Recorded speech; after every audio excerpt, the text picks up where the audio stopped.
Hello my dear student, welcome to this my channel. और चलिए आज धमाकेदार बहुत ही बेहतरीन चैप्टर की शुरुआत करने जा रहे हैं। Control and coordination class 10th का मोस्ट इंपॉर्टेंट चैप्टर है ये। यहाँ से बहुत सारे क्वेश्चन जो हैं उठते हैं और ध्यान देना है, इस चैप्टर के जितने भी नोट्स हैं आपको अपने कॉपी पे नोट डाउन करने हैं, क्योंकि आगे चल के बोर्ड के एग्ज़ाम में यहीं से क्वेश्चन आते हैं। तो डेफिनेटली आप अपने जितने भी नोट्स अच्छे बनाएंगे उतना आपको बेनिफिट होगा। ठीक है, तो चलिए स्टार्ट करते हैं। उससे पहले मैं आपको रिक्वेस्ट करूंगा तो प्लीज़ यार वीडियो को जितना हो सके लाइक करें, सब्सक्राइब करें और वीडियो को अंत तक जरूर देखें, तभी आपको पूरे चैप्टर का डिटेल इन्फॉर्मेशन मिल पाएगा। तो चलिए स्टार्ट करते हैं। Control and coordinations. सबसे पहले बात करेंगे कि क्या होता है कंट्रोल एंड कोऑर्डिनेशन। तो कहता है कि all living organisms respond and react to change in the environment around them। सभी जीवित जीव अपने आसपास के वातावरण में परिवर्तन के प्रति प्रतिक्रिया करते हैं। जैसे जैसे उनके आसपास के जो मौसम होते हैं बदलते हैं, उस तरह से उनकी बॉडी भी जो है रिएक्ट करती है। ये बात कहने की समझ में आ रही है आपको? सिंपल सी बात है। देखिए, जैसे जैसे मौसम बदलता है वैसे वैसे जो है बॉडी भी जो है अपनी प्रतिक्रिया करती है। अगला कहता है कि the change in the environment to which the organism respond and react are the called stimuli and such as light, heat, cold, sound, smell, touch and everything it is. ठीक है, पर्यावरण में होने वाले परिवर्तन जिनके प्रति जीव प्रतिक्रिया करता है। क्या क्या पर्यावरण में परिवर्तन होता है भाई जो भी परिवर्तन होता है उन्हें हम उत्तेजना कहते हैं। जो प्रतिक्रिया हमारी बॉडी कर रही है ना, कोई भी मान लो पर्यावरण में कभी ठंडा लग गया, कभी गर्मी आ गई, कभी ज़्यादा आवाज़ हो गया, कभी कोई सुगंध सुनाई दे रहा है, सूंघ रहे हैं हम लोग। ठीक है, क्या कोई हमें स्पर्श कर रहा, छू रहा है, तो वो सभी चीज़ें जो है ना, जो भी जिस तरह से हमारी बॉडी रिएक्ट करती है ना, उसे हम बोलते हैं उत्तेजना, यानी स्टिमुली कहते हैं। ठीक है, यानी जैसे कि बात समझ में आ रही है? प्रकाश, ज़्यादा गर्मी लगना, ज़्यादा ठंडी लगना, बहुत तेज आवाज़ आना, गंध जो है हमारे नाक से सूंघाई देती है, जो हम लोग सूंघते हैं, या स्पर्श करने के बाद हमें कोई छूता है हमें तो हमें अजीब सा फील होता है, वो सभी तो जिस तरह से हमारी बॉडी रिएक्ट करती है ना, वो चीज़ होने के बाद उसे हम क्या कहेंगे? उसे हम कहेंगे स्टिमुली, यानी उत्तेजना कहेंगे। ठीक है, both plants and animal are responded to stimuli but in a different manner.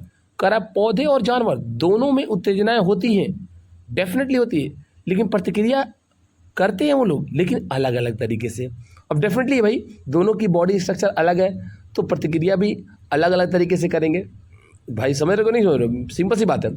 मान लो पौधे और जानवर दोनों क्या है? अलग है, तो डेफिनेटली उन दोनों में क्या होगी? परिवर्तन अलग अलग तरीके से होगी। अब हम बात करेंगे control and coordination in animal, यानी एनिमल के अंदर कंट्रोल एंड कोऑर्डिनेशन कैसे होते हैं।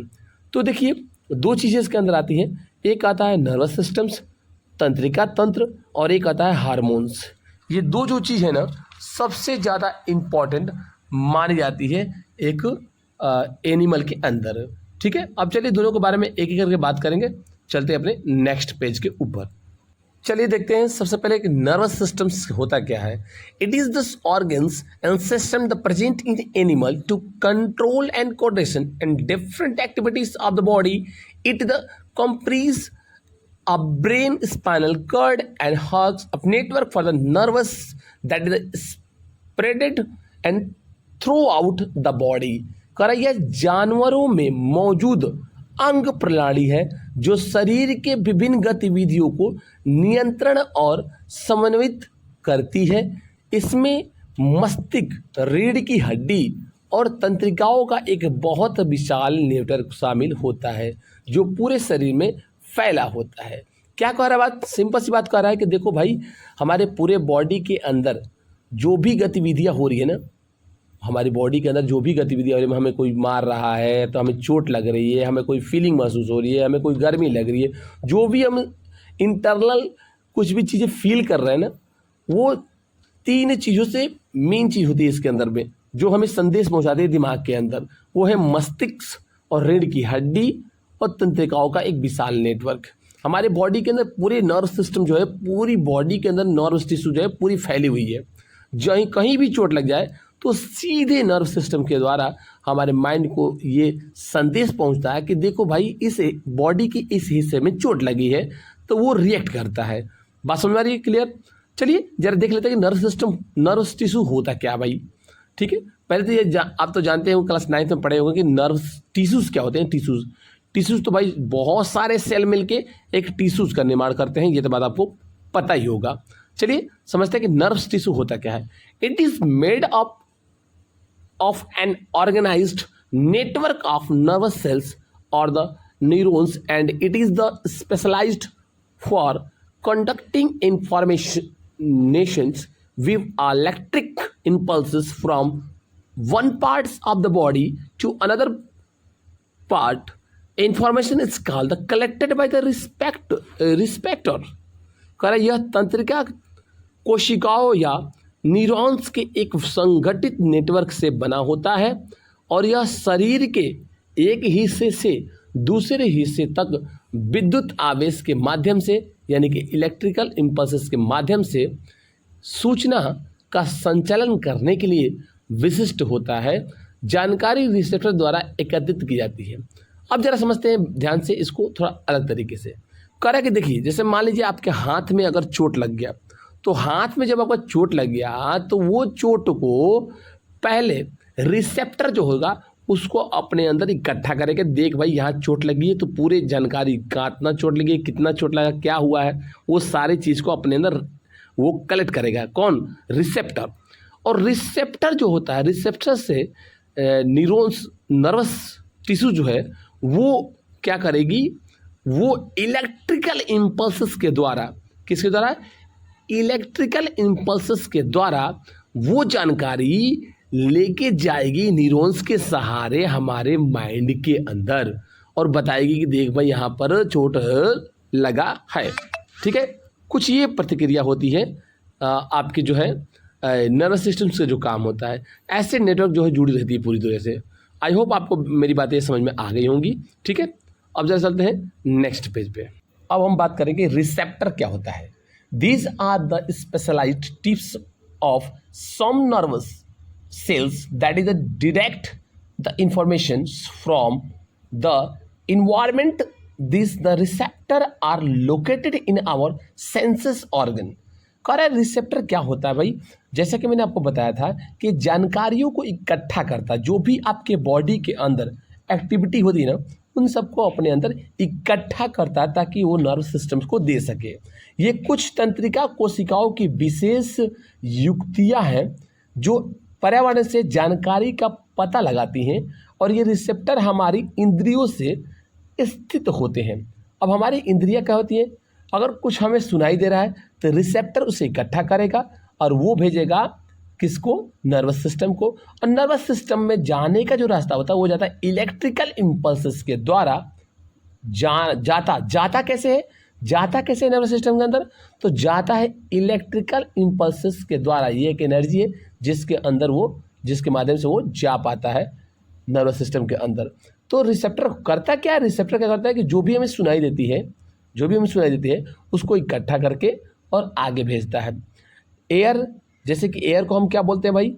फोनो रिसेप्टर कहते हैं, यानी कि हेयरिंग, सुनने का काम करता है। आइज, फोटो रिसेप्टर, जिसे सेंसिंग कहते हैं। ठीक है, सीनिंग मतलब देखना। ठीक है, स्किन यानी थर्मो रिसेप्टर के नाम से जानते हैं हम लोग। टचिंग, हॉट या कोल्ड को भी चीज़ हम टच करते हैं तो वो हमें सेंसस पहुंचाता है आगे तक ले। नोज, ओल्ड फैक्टर रिसेप्टर कहते हैं इसको हम लोग। ओल्ड फैक्टर नहीं, ओल्ड फैक्टर रिसेप्टर कहते हैं। स्मेल, सूंघने का काम करता है नोज।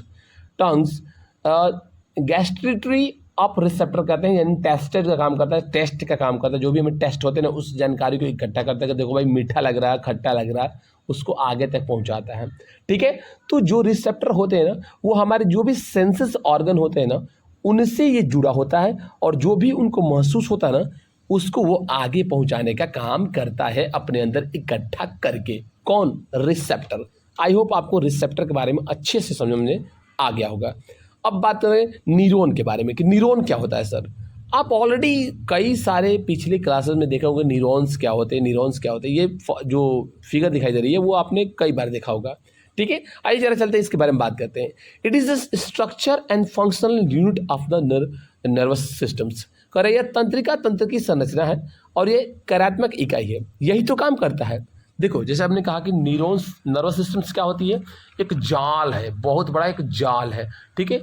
तो उन्हीं जालों में से एक है न्यूरॉन्स, ठीक है, न्यूरॉन्स जिसको कहते हैं लोग, ठीक है। आइए जरा समझते हैं कि न्यूरॉन्स के पार्ट कौन कौन से होते हैं और उनके काम क्या क्या होते हैं, ठीक है। चलते हैं उसको नेक्स्ट पेज पे। देखिए अगर पार्ट के बारे में बात करते हैं तो न्यूरॉन्स के पार्ट होते हैं, सबसे पहले होता है डेंड्राइट्स। डेंड्राइट्स क्या होते हैं जी, एक्वायर इंफॉर्मेशन, जानकारी को प्राप्त करना, ठीक है, रिसेप्टर की जानकारी को प्राप्त करना और उसके बाद ये जानकारी न्यूरॉन में इंटर करता है डेंड्राइट। जो भी रिसेप्टर जानकारी प्राप्त किया ना वो न्यूरॉन में लेके जाता कौन है, डेंड्राइट जाता है, ठीक है, ठीक है, जो कि एक न्यूरॉन का ही पार्ट होता है, ठीक है। आगे देखिए अब उसमें न्यूरॉन में एक और पार्ट आती है उसकी cell body. Acquire information the travels in electrical impulses. Correct, dendrite से ली गई हुई इंफॉर्मेशन, डेंड्राइट से ली गई इंफॉर्मेशन को सेल बॉडी में ट्रेवल कराता है। कौन कराता है भाई, कौन कराता है, सेल बॉडी कराता है, ठीक है। डेंड्राइट जो भी जानकारी लेती है ना उससे वो सेल बॉडी के अंदर में, सेल बॉडी जो होता है उससे वो ट्रेवल कराता है, यानी एक जगह से दूसरी जगह भेजने का काम करता है। अब बात करेंगे axon. It is the longest fibre in cell body. It the transmitted electrical impulses from the cell body to dendrite of next neurons. कर यह कोशिका शरीर में सबसे लंबी फाइबर है और यह कोशिका शरीर में से अगले तंत्रिका के डेंड्राइट तक विद्युत आवेश के प्रेषित करता है। अब देखो जो इलेक्ट्रिकल इम्पल्सेस होती है ना उसी के द्वारा जो है जानकारी ट्रेवल करती है, तो आपको बात पता चल गई है, ठीक है। एक्सोन क्या करते हैं, जैसे आप जानते हो कि न्यूरॉन बहुत सारे पूरी बॉडी के अंदर भरे पड़े हैं, तो एक न्यूरॉन से दूसरे न्यूरॉन में जानकारी को जो है भेजने का काम कौन करता है, वो करता है एक्सोन करता है। कौन करता है भाई, एक्सोन करता है, ठीक है। आई होप आप मेरी बातें समझ में अच्छे से आ रही होंगी, ठीक है। अगर कोई बातें में कोई प्रॉब्लम है तो प्लीज़ आप कमेंट में ज़रूर लिखें, मैं डेफिनेटली आपको अच्छे से समझाऊंगा। चलिए अब जरा चलते हैं नेक्स्ट पार्ट पे और इसके बारे में कुछ जानकारी प्राप्त करते हैं। देखिए जो ऊपर हिंदी लिखी गई ना वो लिखी गई किसके बारे में, स्नैप्स के बारे में, जो कि एक न्यूरॉन का ही पार्ट होता है, ठीक है, बॉडी पार्ट होती है इसकी, न्यूरॉन की मतलब एक पार्ट होता है, हिस्सा होता है स्नैप्स। स्नैप्स होता क्या है, it is the gap between the neuron nerves ending of the one neuron and dendrites of the other neurons in hair. Electrical signals are the converted into chemical signal for the award in transmissions. क्या कर रहा है कि यह एक neuron तंत्रिका सिरे से दूसरे न्यूरॉन के डेंड्राइट के बीच का अंतराल होता है। यह विद्युत आवेशों संकेतों को आगे संचार के लिए रासायनिक संकेतों में परिवर्तन किया जाता है। कह रहे देखो जैसे एक न्यूरॉन है उसका एक सिरा मतलब ऊपर वाला, आगे वाला ऊपर वाला सिरा, ठीक है, दूसरे न्यूरॉन के डेंड्राइट पीछे वाला सिरा, उन दोनों के जो बीच का अंतराल होता है, बीच का जो गैप होता है ना, उन दोनों के जो बीच के गैप होते हैं ना, जो विद्युत आवेश होता है यानी इलेक्ट्रिकल इम्पल्स है ना, एक से दूसरे में भेजने का काम स्नैप्स करते हैं। उसी हिस्से को हम क्या बोलते हैं, स्नैप्स बोलते हैं। जो गैप वाला हिस्सा होता है ना उसे स्नैप्स बोलते हैं, ठीक है। अब जरा बात करते हैं अपने टॉपिक के ऊपर आते हैं और देखते हैं जी कि what happen in reflex action. बड़ी मस्त टॉपिक आ गई, ध्यान से समझिएगा कि रिफ्लेक्स एक्शन क्या होता है जी। कह रहा है it is quick action immediate response of the body to a stimuli. कह रहा है कि जब अचानक से इन्वायरमेंट में अचानक चेंज होता है तो हमारी बॉडी क्विक एक्शन करती है, उसे रिफ्लेक्स एक्शन कहते हैं। रिफ्लेक्स एक्शन को हमारा माइंड कंट्रोल नहीं करता है, हमारा स्पाइनल कॉर्ड उसे कंट्रोल करता है। अब रिफ्लेक्स एक्शन को होता क्या है जरा ध्यान समझिएगा, मैं बताता हूँ आपको एक सिंपल भाषा में। जैसे मान लीजिए आपने कभी गर्म पानी को छुआ, जब आप गर्म पानी को छूते हैं तो आपकी बॉडी अचानक से झटके से हटती है वहाँ से।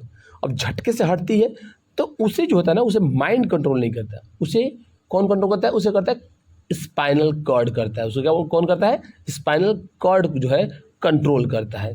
एक बात याद रखिएगा, उसे ही जो क्विक रिएक्शन होती है ना, तुरंत ही झटके से आप हट गए या किसी ने आपको पंच मारा और आप झटके से हट गए, उसे बोलते हैं रिफ्लेक्स एक्शन। क्या बोलते हैं जी, रिफ्लेक्स एक्शन बोलते हैं। अब जरा एक टॉपिक इसमें है कि रिफ्लेक्स अर्स क्या होती है, ध्यान समझिएगा।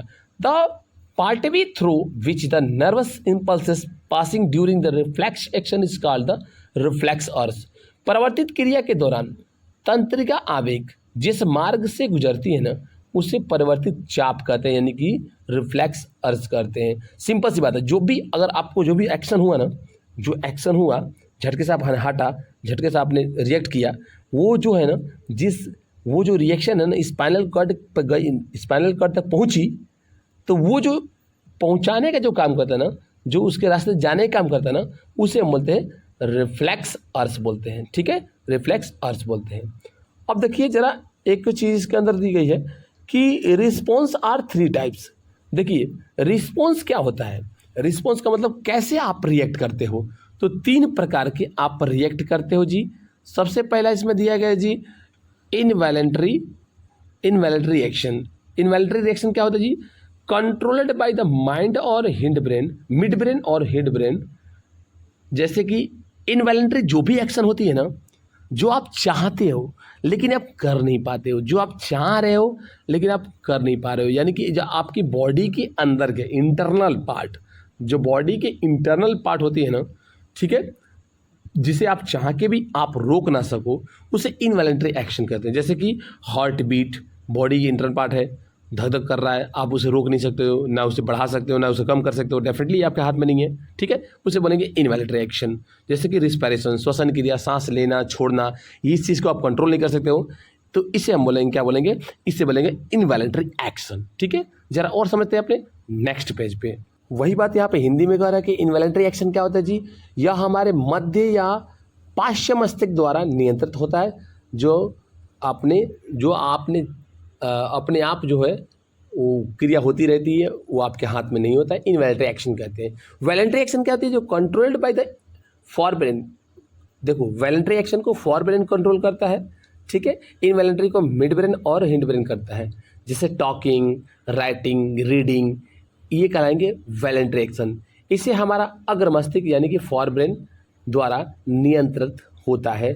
अपनी मर्जी से कर सकते हो आप, इसे कंट्रोल भी कर सकते हो आप, वॉलंटरी एक्शन कहते हैं। जो आपको बोलना है सोच समझ के बोल सकते हो आप, डेफिनेटली जो आपको लिखना है वो आप सोच समझ के लिख सकते हो आप, डेफिनेटली है। ठीक है, रिफ्लेक्स एक्शंस आपने ऑलरेडी समझ लिया कि रिफ्लेक्स एक्शन क्या होता है सर जी।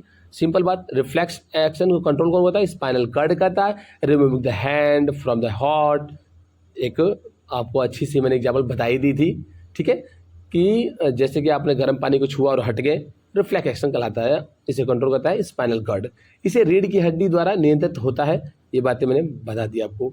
चलिए जरा समझते हैं कि नीड ऑफ रिफ्लेक्स एक्शन। बताइए क्यों जरूरी है रिफ्लेक्स एक्शन का होना। In some situation such a touching a hot object and a punching we need to act quickly, otherwise the body in would be the harmed. Have the response is generated from the spinal cord interest of the brain। कह रहा है simple सी बात है, जैसे कि आप react करते हो, नहीं अगर आप इमिडिएट रिएक्ट नहीं करोगे तो डेफिनेटली आपकी बॉडी हार्म हो जाएगी। मान लीजिए आपने कोई भी गर्म पानी को छुआ और सडनली आप अपने हाथ को नहीं हटाएंगे तो आपका हाथ जल जाएगा। किसी ने आपको चोट पहुंचाई, पंच मारा और आप तुरंत हटोगे नहीं तो आपको चोट लग जाएगी। यानी कि रिफ्लेक्स एक्शन होना बहुत ज़रूरी है, नहीं तो आपकी बॉडी क्या हो जाएगा भाई, वहाँ पर आपकी बॉडी दुर्घटनाग्रस्त हो जाएगी, कुछ ना कुछ आपको हो जाएगा, आपकी बॉडी को खतरा पहुँच सकता है। ये रिफ्लेक्स एक्शन बातें कहती है। ठीक है, अब ज़रा समझते हैं कि ह्यूमन नर्वस सिस्टम्स क्या होती हैं। देखिए बड़ी सिंपल सी बात है कि ह्यूमन नर्वस सिस्टम को 2 भागों में बांटा गया। एक कहते हैं सेंट्रल नर्वस सिस्टम और दूसरे को बोलते हैं पेरिफेरल नर्वस सिस्टम। ठीक है, इस पेज पे हमें क्या दिया है कि सेंट्रल नर्वस सिस्टम जो है 2 प्रकार होते हैं, एक होता है ब्रेन और एक होता है स्पाइनल कॉर्ड, यानी कि तंत्रिका तंत्र और मेरुदंड। चलिए एक एक करके सबके बारे में बात करेंगे। ठीक है, चलते हैं अपने नेक्स्ट पेज पे। देखिए पेरिफेरल नर्वस सिस्टम्स में यानी PNS में क्या होता है जी, सिंपल सी बात है, 2 इसमें भाग होते हैं, कार्नियल नर्व्स और एक होता है स्पाइनल नर्व्स, यानी कपाल नसें और रीढ़ की हड्डी की नसें, ये 2 होती हैं आपके पेरिफेरल नर्वस सिस्टम से अंदर। ठीक है जी, अब चलो देखो ध्यान से कि ह्यूमन ब्रेन क्या होता है जी। ह्यूमन ब्रेन क्या होता है भाई, ह्यूमन ब्रेन कह रहा कि the brain is the main coordinating of centre of the body, it has the 3 major part. करा जो जैसे कि कंप्यूटर के लिए एक सीपीयू जो होता है सबसे ज़्यादा इंपॉर्टेंट पार्ट होता है, बिना सीपीयू के कोई कंप्यूटर काम नहीं कर सकता है। उसी प्रकार से ह्यूमन में अगर ब्रेन ना हो तो वो कोई भी काम का इंसान नहीं होता है, इसलिए ब्रेन का होना बहुत ज़रूरी है। और ब्रेन का 3 भागों में बांटा गया है जी। पहले बांटा गया फॉर ब्रेन, मिड ब्रेन और हिंड ब्रेन। हिंदी में फॉर ब्रेन को अग्र मस्तिष्क, मध्य मस्तिष्क और पिछला मस्तिष्क कहते हैं। ये तीनों ब्रेन का हिंदी में नाम हो गया और आपके इंग्लिश में भी मैंने बता दिया।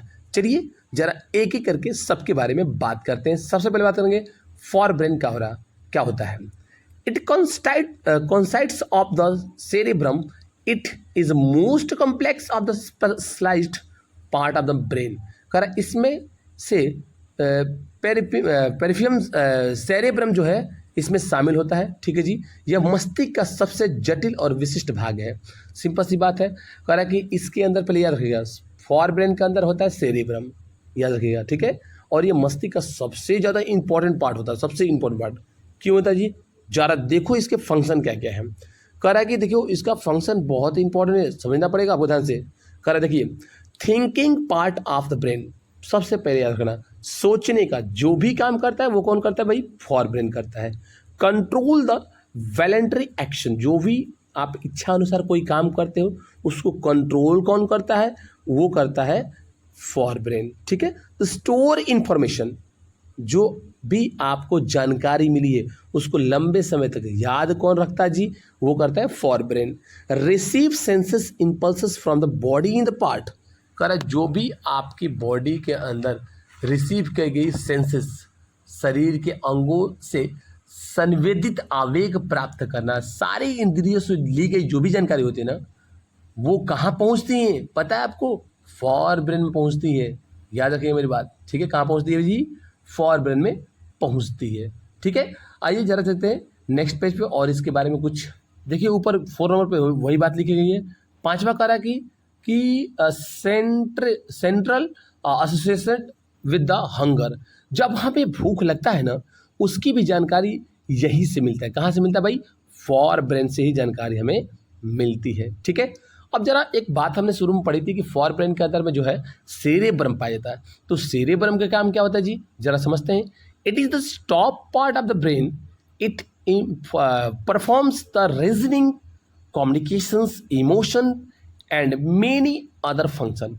करे मस्तिष्क का सबसे ऊपरी भाग होता है कौन, सेरेब्रम, ठीक है।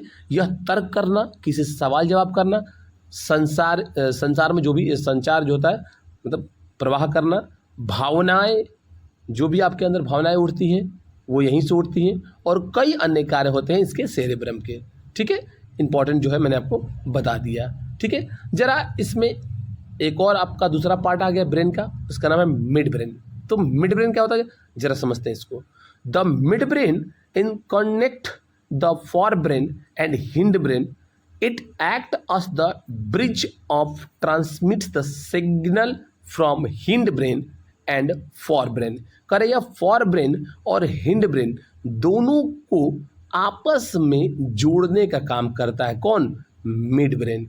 फॉर ब्रेन और हिंड ब्रेन को आपस में जोड़ने का काम कौन करता है जी, मिड ब्रेन करता है।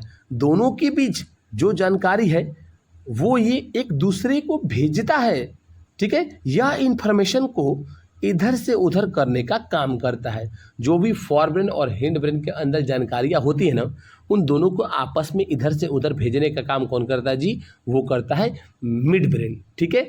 जरा और इसके बारे में बात करते हैं अपने नेक्स्ट पेज पे, ठीक है। देखो जरा function, control the involuntary action like changing in the people size. कर कि कुछ इनवॉलंटरी एक्शन को भी ये कंट्रोल करता है कौन, मिड ब्रेन। जैसे कि आंखों की पुतलियों के आकार में परिवर्तन, ये मिड ब्रेन द्वारा कंट्रोल होती है। Change in shape of eyes lens, जो आइज की लेंस होती है ना उसके शेप को भी ये क्या करता है, चेंज करता है।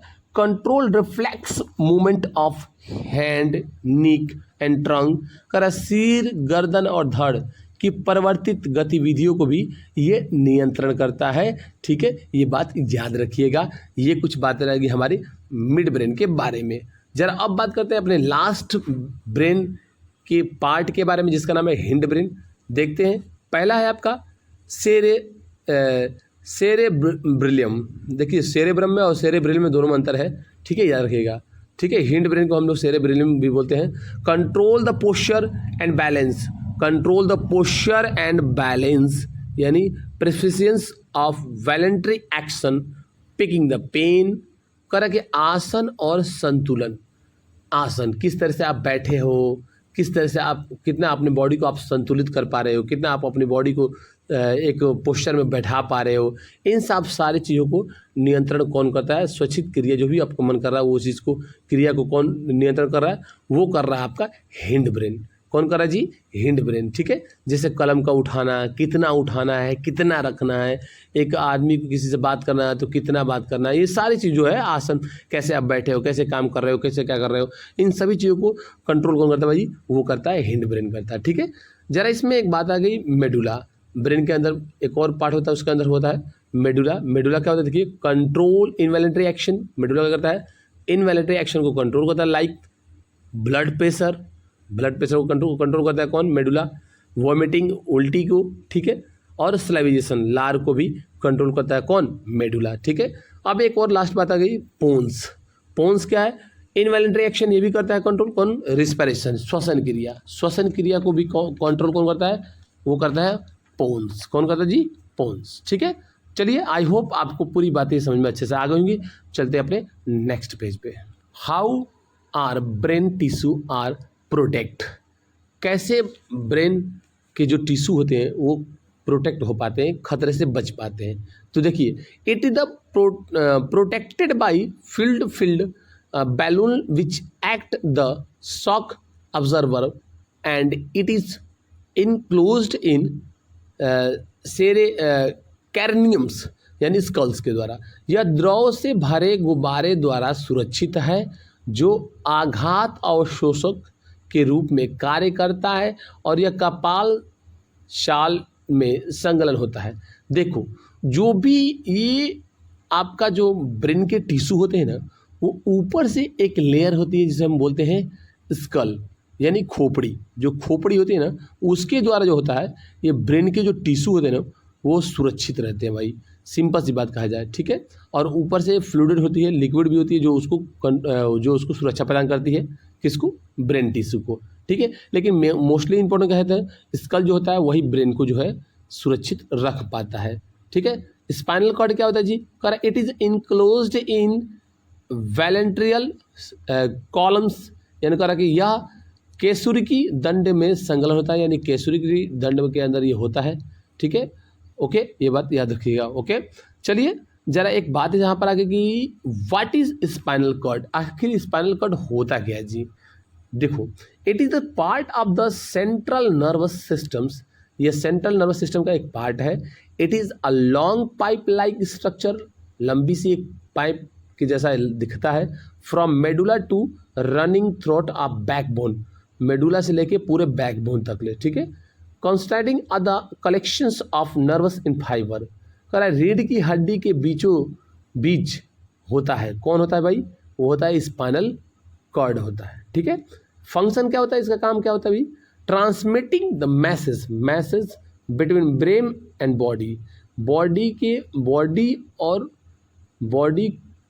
और ब्रेन के बीच में मैसेज को ट्रांसपोर्ट करने का काम कौन करता है? वो करता है spinal cord. Carry out the central reflex of action, और रिफ्लेक्स एक्शन को भी ये कंट्रोल करता है। यह बॉडी के ब्रेन तक तथा ब्रेन से बॉडी तक संदेश पहुंचाने का काम कौन करता है?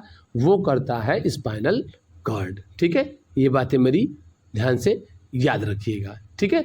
चलिए अब जा चलते हैं अपने नेक्स्ट पेज पे। अब देखिए, बात करेंगे पेरिफेरल नर्वस सिस्टम के बारे में, ठीक है। पेरिफेरल नर्वस सिस्टम जब बात करते हैं तो देखते हैं सबसे पहले आता है इसमें कैर्नियल नर्वस सिस्टम। यानी कैर्नियल नर्वस सिस्टम क्या होता है जी? जरा समझते हैं इसको।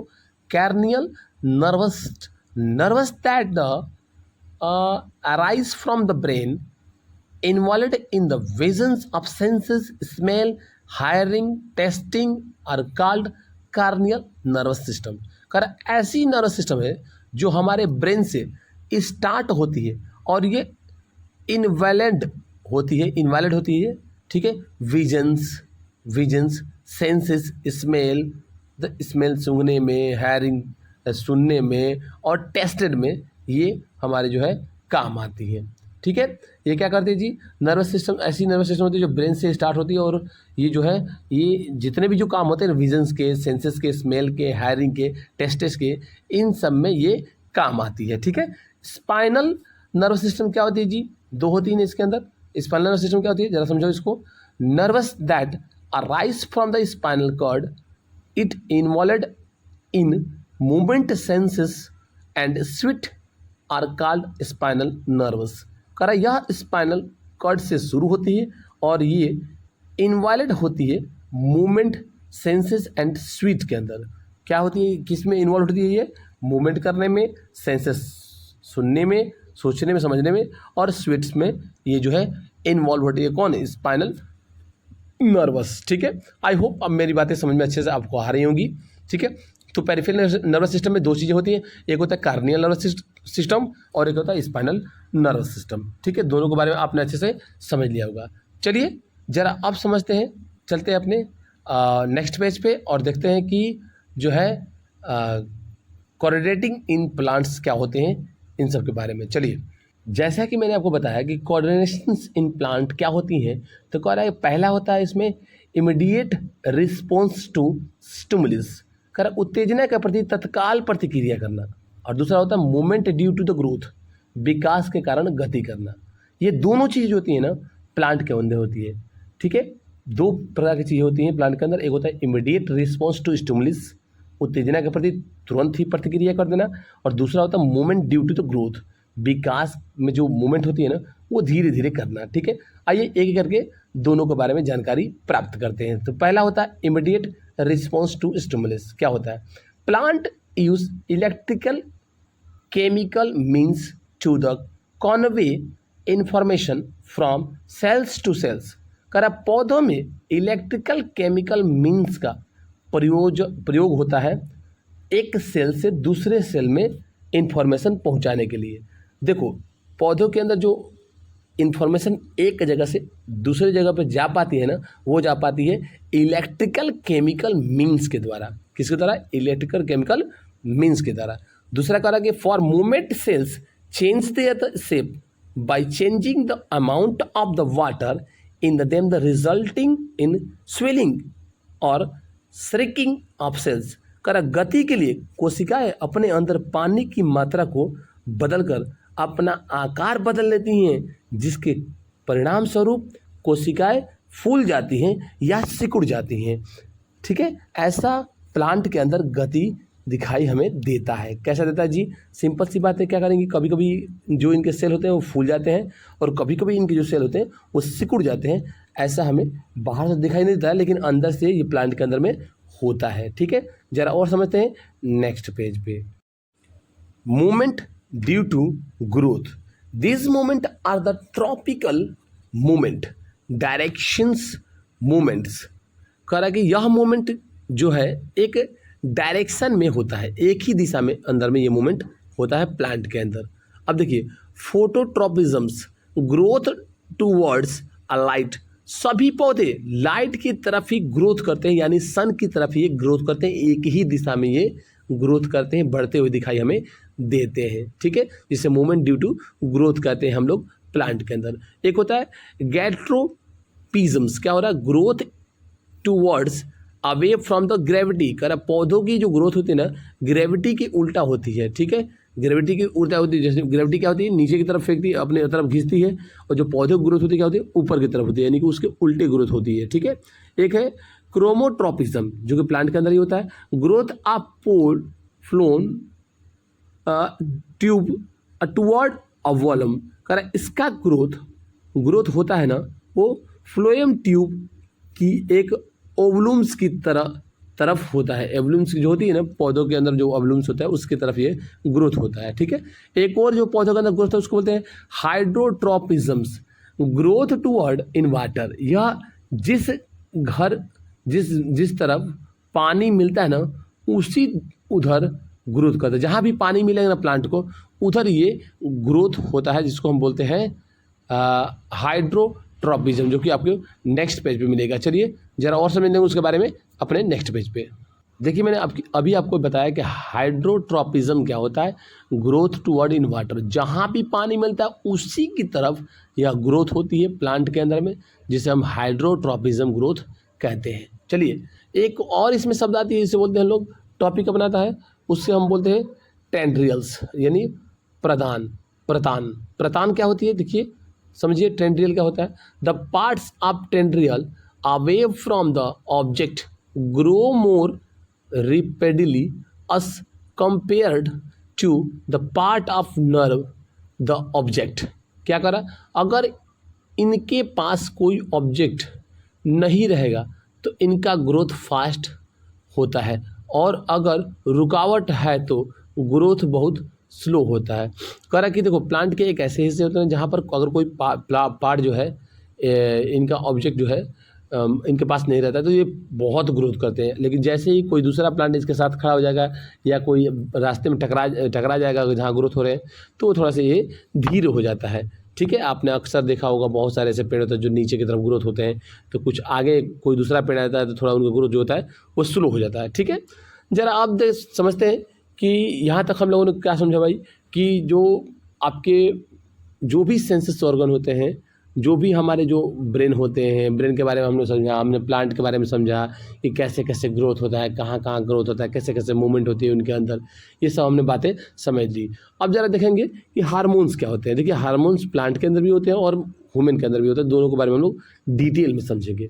हार्मोन्स होता क्या है, the are the chemical messenger, they help to the coordinator in growth development and planted by the response to the environment.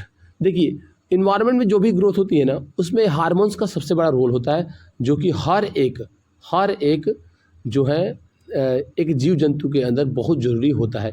ये रासायनिक संदेशक वाहक है, वे वृद्धि, विकास और पर्यावरण के प्रति प्रतिक्रियाओं में समन्वय करने में मदद करता है, यानी कि जो भी हमारे पर्यावरण में हो रहे हैं परिवर्तन, उसके द्वारा ये जो है ग्रोथ में बहुत ज़्यादा मदद करता है। ठीक है, जिसे हम लोग हार्मोन्स कहते हैं। और हम समझेंगे कि प्लांट हार्मोन्स क्या होता है, फिर समझेंगे बाद में कि ह्यूमन हार्मोन्स क्या होते हैं। पहले समझते हैं प्लांट हार्मोन्स क्या होता है अपने नेक्स्ट पेज पे। आइए समझिए, देखिए एक्सिन सबसे पहले आता है प्लांट हार्मोन्स पे। एक्सिन सिंथेसाइज्ड एट सुप्ट टिप्स, जहाँ प्लांट का ग्रोथ हो रहा है होता है ना, वहाँ यह रहता है। एक्सिन कहाँ रहता है, जहाँ भी प्लांट ग्रोथ होता है ना, जहाँ मान लो कोई टहनी निकल रही है, कोई जड़ निकल रहा है, कोई पत्ता निकल रहा है, शुरुआत जहाँ से हो रही है ना, वहाँ होता है एक्सिन। ठीक है, आगे कह रहा है कि help the cell to the grow longer, कह रहा है कोशिकाओं को लंबा होने में ये मदद करता है। कौन, एक्सिन हार्मोन्स, जो कि प्लांट के अंदर में पाया जाता है। इन्वॉल्व्ड इन फोटोट्रॉपिज्म, पौधों को लाइट की तरफ ग्रोथ करने में भी ये हेल्प करता है। कौन, एक्सिन हार्मोन्स। ठीक है, अब देखिए गैब्रिलियंस हार्मोन्स क्या होते हैं, help in the growth of the stem, यह तने की ग्रोथ में हेल्प करता है। कौन, गैब्रिलियन हार्मोन्स। ठीक है, याद रखिएगा। एक होता है साइटोकिनिन्स हार्मोन्स, प्रोमोट सेल डिवीजन, करा यह जब एक सेल से दो सेल में डिवीजन होते हैं ना, जब एक सेल से दो सेल में बढ़ते हैं ना, तो वहाँ पर ये हेल्प करता है साइटोकिनिन्स हार्मोन्स। ठीक है, अब देखिए generatings of the contractions in the fluid of seeds, पौधों के फ्रूट्स और सीड्स में ज़्यादातर पाए जाते हैं। कौन, ये साइटोकिनिन हार्मोन्स। ठीक है, अब एक और हार्मोन्स होता है एप्सिक्सिक एसिड्स, इसको हम समझेंगे अपने नेक्स्ट पेज पे। अब देखिए, अब एक आ गया एब्सिक्सिक एसिड्स, जैसे मैंने आपको बताया था कि एब्सिक्सिक एसिड क्या होती है, एक स्ट्रेस हार्मोन्स होता है ये, इसको स्ट्रेस हार्मोन्स भी कहते हैं। ठीक है, याद रखिएगा। कैसे द विलेटिंग्स ऑफ द लिव्स, पत्तियों के मुरझाने का कारण भी यही एब्सिक्सिक एसिड्स होती है। ठीक है, याद रखिएगा। इनहिबिट्स ग्रोथ क्या होते हैं, अगर यह ज़्यादा रिलीज होगा तो प्लांट के ग्रोथ बहुत धीरे हो जाएगी। अगर किसी प्लांट के अंदर इनहिबिट्स ग्रोथ होने लगता है तो वो प्लांट समझिएगा बहुत ज़्यादा धीरे धीरे उसका ग्रोथ हो जाता है, बहुत ही कम उसका ग्रोथ हो पाता है। अब अगर हम बात करते हैं एनिमल हार्मोन्स के बारे में, ठीक है, तो ज़रा देखेंगे कि एनिमल हार्मोन्स क्या होता है जी। एंडोकैनिन ग्लैंड्स, इसमें एक ग्लैंड होती है जिसको हार्मोन्स का निर्माण होता है। यहीं पर एंडोकैरिन्स ग्लैंड्स के अंदर ही सभी हार्मोन्स का निर्माण होता है। किसके अंदर? एनिमल के अंदर, ठीक है। This glands in secreted their the hormones to the blood, यह हार्मोन्स को बनाकर ब्लड में छोड़ देता है। जो भी हार्मोन्स बनते हैं हमारे बॉडी के अंदर वो यहीं बनते हैं एंडोक्राइन ग्लैंड्स के अंदर, ठीक है। और एंडोक्राइन ग्लैंड क्या करता है? हार्मोन्स को बना के ब्लड के अंदर क्या करता है? वो छोड़ देता है, ठीक है।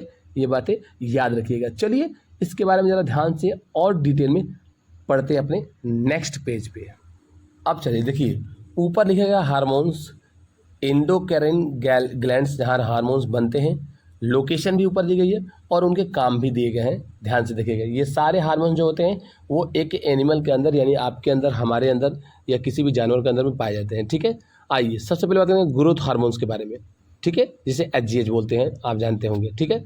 ये पाई जाती है आपको पिट्यूटरी ग्लैंड के अंदर, जिसका लोकेशन कहाँ पर होता है जी? ये होता है मिड ब्रेन के अंदर। और इसका काम क्या होता है? यह विकास और बढ़ोतरी में हेल्प करता है। जो भी बॉडी के अंदर विकास होती है ना, हाइट के अंदर बॉडी का विकास, मसल बनना, ये सारे जो हैं इसी ग्रोथ हार्मोन्स की वजह से होता है, ठीक है। अब बात करेंगे थायरोक्सिन। थायरोक्सिन जो कि पाए जाते हैं थायराइड ग्लैंड के अंदर, ठीक है। इसका लोकेशन होता है थायरॉइड्स यानी गले में होता है।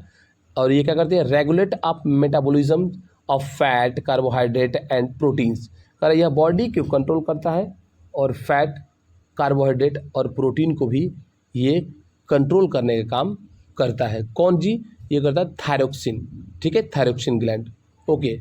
अब बात करेंगे एंड्रेनलिन्स, यानी एंड्रेनल से रिलीज होता है ये एंड्रेनलिन्स, जो कि क्या काम करता है? अबव दैट किडनीज, या दोनों किडनी के ऊपर होते हैं। इसका लोकेशन होता है इस हार्मोन्स का। और ये करता क्या है? Regulations of blood pressure, heart beat, carbohydrate, metabolism. करे ये बॉडी में इन सभी को, जो भी हार्ट बीट हो गया, ब्लड प्रेशर हो गया, मेटाबॉलिज्म जो हो गए हैं कार्बोहाइड्रेट के, इन सब को कंट्रोल करने का काम कौन करता है? वो करता है एंड्रेलिन जो हार्मोन्स होती है वो इन सब को कंट्रोल करती है, ब्लड प्रेशर, हार्ट बीट और कार्बोहाइड्रेट को, ठीक है। अब जरा बात करते हैं, देखते हैं इंसुलिन क्या होता है। इंसुलिन जो कि पाई जाती है आपके पेंक्रियास के अंदर, ठीक है। और इसका लोकेशन होता है बिलो द स्टमक, यानी स्टमक के नीचे। Regulate blood sugar in levels, यह बॉडी में ब्लड शुगर लेवल्स को मेंटेन करता है। जो भी आपके बॉडी के अंदर जो ब्लड शुगर बढ़ते हैं ना, उन सभी को मेंटेन करने का काम कौन करता है? इंसुलिन करता है, ठीक है। अक्सर आपने देखा होगा ब्लड शुगर बढ़ जाते हैं तो लोग दवा कराते हैं, आपने सुना होगा, ठीक है।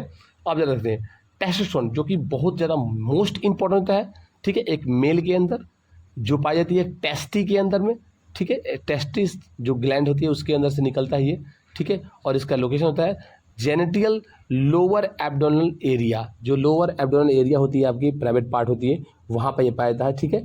Change the associated with puberty in sexual maturity, अरे यौन से जुड़े परिवर्तन होते हैं, ठीक है। ये बातें याद रखिए, जो भी आपकी यौन अवस्था जवानी के जो होते हैं ना, उसमें परिवर्तन आने के कारण यही होते हैं, ठीक है। एक मेल हार्मोन्स का सबसे इंपॉर्टेंट पार्ट कोई होता है, वो टेस्टोस्टेरोन होता है, ठीक है, okay.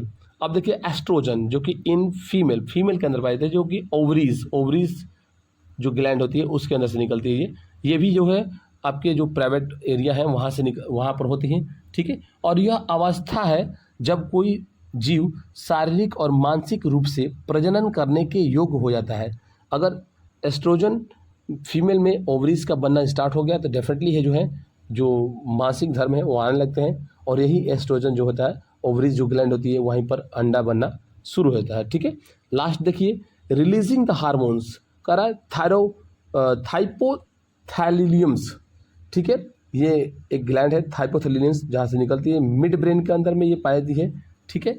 Stimulate pituitary gland to the release hormones, करा सिंपल सी बात है, यह प्रेशर्स प्रेशर्स बनाता है और पिट्यूटरी ग्लैंड को हार्मोन्स रिलीज करने के लिए, जो पिट्यूटरी ग्लैंड होती है ना उसको हार्मोन्स रिलीज करने के लिए ये प्रेशर बनाता है। कौन? थायरोथिन थाइपोथैलियम्स ग्लैंड जो होती है वो प्रेशर बनाती है पिट्यूटरी ग्लैंड को हार्मोन्स रिलीज करने के लिए। ठीक है, आई होप जितने भी हार्मोन्स थे आपने अच्छे से उसको समझ लिया होगा, कोई आपको प्रॉब्लम नहीं होगी। ठीक है, अब चलते हैं अपने नेक्स्ट पेज के ऊपर। बस दोस्तों, अगर आपने अभी तक इतने देर तक वीडियो देखा है तो आप वाकई में पढ़ने वाले बच्चे हैं और आप बहुत ज़्यादा बहादुर बच्चे हैं। ठीक है, कुछ ग्लैंड जो है उसके चित्र दिखाए गए हैं, आप फिगर में देख सकते हो। ठीक है, चलिए ज़रा बात करते हैं एनिमल हार्मोन्स के कुछ और इफेक्ट क्या होते हैं। इफेक्ट, ठीक है, कह रहा है कि it is the important that the hormones in should be the secreted in the pancreas and quantities that the excess of और deficiency of hormones in has this harmful effect on our body. The timing and the amount of hormones released and regulate by feedback of mechanisms. Simple सी बात कर रहा है कि अगर आपके body के अंदर हार्मोन्स के इफेक्ट क्या हो सकते हैं। सिंपल सी बात है कि अगर हार्मोन्स सही तरीके से बैलेंस्ड नहीं रहेंगे तो आपके बॉडी के अंदर बहुत सारे ऐसे बीमारियाँ, बहुत सारे ऊपर नीचे होने लगेंगे, बॉडी आपको इनबैलेंस हो जाएगी, बहुत सारी बीमारियों से ग्रसित हो जाएगी। ये हार्मोन्स के बहुत ज़्यादा इंपॉर्टेंट होते हैं। अगर हार्मोन्स कम हो गए फिर भी प्रॉब्लम है, हार्मोन ज़्यादा हो गए फिर भी आपको प्रॉब्लम होने लगेंगे। उनमें से कुछ एग्जाम्पल आपको देता हूँ, देखिए ध्यान से। पहला है डायबिटीज़। आपने डायबिटीज़ का नाम सुना होगा। In this the blood sugar level in increase. आपकी बॉडी अगर डायबिटीज़ हो जाएगा आपको तो आपके ब्लड शुगर लेवल क्या हो जाएंगे? इंक्रीज जाएंगे। क्या कारण होता है इसका? Due to deficiency of insulin hormones. Insulin hormones की वजह से ये हो जाता है। अगर जब बॉडी के अंदर इंसुलिन हार्मोन्स की कमी हो जाती है ना तो ये क्या होता है, जो कि पाई जाती है पेंक्रियाज के अंदर, जो बॉडी के अंदर इंसुलिन हार्मोन्स की कमी हो जाती है तो आपके बॉडी के अंदर जो ब्लड शुगर लेवल है ना वो इंक्रीज होता है, जिससे आपकी बॉडी जो होती है वो काफ़ी ज़्यादा प्रॉब्लम में पड़ सकती है। ठीक है, इंजेक्शंस मिलते हैं इंसुलिन के, आप लगवा सकते हैं। ठीक है, इसका ट्रीटमेंट होता है।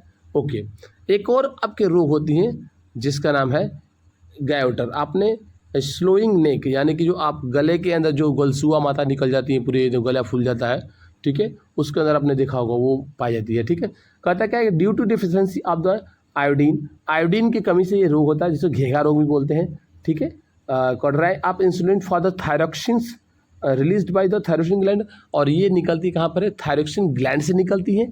ठीक है, ये बातें भी आपको याद रखनी चाहिए। ठीक है, चलिए अब चलते हैं अपने नेक्स्ट और लास्ट थोड़ी सी बस बची है एक वर्ड की, इसका हिंदी जरा समझ लेते हैं। ठीक है, अगर गायोटर की बात करते हैं तो उसमें से कुछ एग्जाम्पल समझ लेते हैं। एग्जाम्पल क्या होता है जी? Due to deficiency of the iodine. Iodine की कमी से ये होता है, ये तो हम बातें जान चुके हैं। ठीक है, ट्रीटमेंट क्या होती है? ट्रीटमेंट होती है आपके कंज्यूम्स द आयोडीन साल्ट। जिसमें अधिक नमक पाया जाता है ना उसमें जो है ये उसी से ये ठीक हो पाता है। इसलिए आयोडीन की कमी बॉडी के अंदर नहीं होनी चाहिए, न तो थायरोक्सिन जो ग्लैंड होती है वो बढ़ जाएगी। ठीक है, एंड में एक ही बात कहना चाहूँगा कि जो फिगर है आप उसको ध्यान से देखिए, ये सारे जो है आपके हार्मोन्स के रूप में कहाएंगे। ठीक है, इसलिए आप इसको ध्यान से देखिएगा। आई होप आपको ये वीडियो बहुत अच्छी लगी तो प्लीज़ यार वीडियो को जितना हो सके लाइक करें, सब्सक्राइब करें और प्लीज़ वीडियो को जितना हो सके शेयर करें please. Thank you for the loving support. जय हिंद।